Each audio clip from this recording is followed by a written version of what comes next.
Controversy has trailed the appointment of Hannatu Musawa as Minister of Arts, Culture and Creative Economy by President Bola Ahmed Tinubu, following the revelation that she is serving as a member of the National Youth Service Corps (NYSC). Eddie Megwa, Director of Public Relations of NYSC, said during the last weekend of August 2023 that Musawa was occupying the ministerial position in breach of the NYSC Act. He explained that it was against the NYSC Act for any corps members to pick up any government appointment until the one-year service was over. Megwa told the media that Mrs. Musawa was originally mobilized in 2001 for the youth service to Ebonyi State, where she had her orientation program, but later relocated to Kaduna State to continue the program.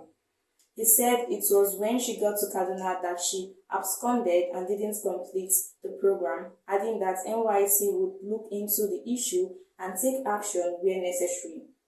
Several legal luminaries have condemned Mrs. Musawa's appointment while still serving as a Youth Corps member. In his intervention, foremost human rights lawyer Mr. Femi Falana, SAN, declared that a serving Youth Corps member is not competent to be a minister in Nigeria. Falana argued that any person who did not participate in the National Youth Service is not qualified to be a member of the House of Representatives, adding that the Constitution appears to have set the same standard for those to be appointed as ministers. He submitted that Section 147, subsection 6 of the Constitution states that no person shall be appointed as a minister of the government of the Federation unless he is qualified for election as a member of the House of Representatives. He said, by virtue of Section 2 of the National Youth Service Act, every citizen who has graduated at any tertiary institution in and outside Nigeria and is not 30 years old shall be mobilized for the one-year compulsory National Youth Service. Any person above 30 is not eligible to participate in the National Youth Service. Section 13 of the Act provides that any person who fails to report for service in the Service Corps in the manner directed by the Directorate or who refuses to make himself available for service in the Service Corps is guilty of an offense and liable on conviction to a fine of 2,000 naira or to imprisonment for a term of 12 months or to both such fine and imprisonment, Falana added. Also contributing, Mr. Dayo Akinlaja, SAN, said the appointment is indubitably not in consonance with NYSC Act. He pointed out that the Act explicitly stated that a member of the Service Corps shall serve for a continuous period of 12 months. Having been mobilized, therefore, a person cannot vary into any other public or private engagement until the expiry of the 12 months and the award of a certificate of discharge, he said. Akinlaja noted that although there is a provision in the law for a reduction of the period of service, that reduction and the attendant certificate of exemption must have been issued before a serving member can delve into another engagement.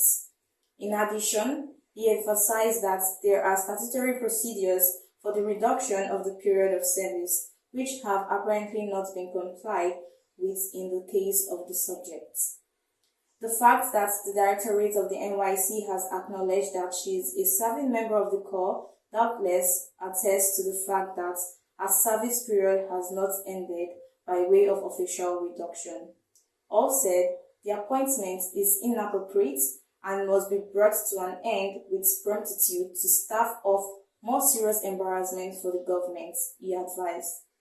On his part, the immediate past chairman of the Nigerian Bar Association, NBA, Abuja branch, Mr. Moses Ebute, SAN, stated that the law forbids a person from occupying two positions and earning salaries and allowances from two places at the same time. He observed that the NYSC Act makes it mandatory for a graduate who is yet to clock the age of 30 years to serve the country as a Youth Corps member by way of primary assignments and would be entitled to a monthly allowance from NYSC or Federal Government of Nigeria in addition to some stipends from the place of primary assignments. Therefore, the appointment of such a person is certainly an aberration and amounts to double employment, enjoyment of salaries and allowances from the same federal government, Ebute said. Another lawyer, Malam Ahmed Raji, SAN, expressed doubts if it was possible to combine some appointments with the NYSC service scheme. There appears to be some fine distinction between being employed and being appointed. Discharge certificates may be a condition for employment, he said. I am not sure, and of course, barring any misrepresentation, the discharge certificates may be a condition for appointment. It is, however, doubtful if some appointments can be combined with service. Where such may not be combined, the lesser one may be suspended, he added. From Lagos, this is Peace Umabuko, News Express, Nigerian Television.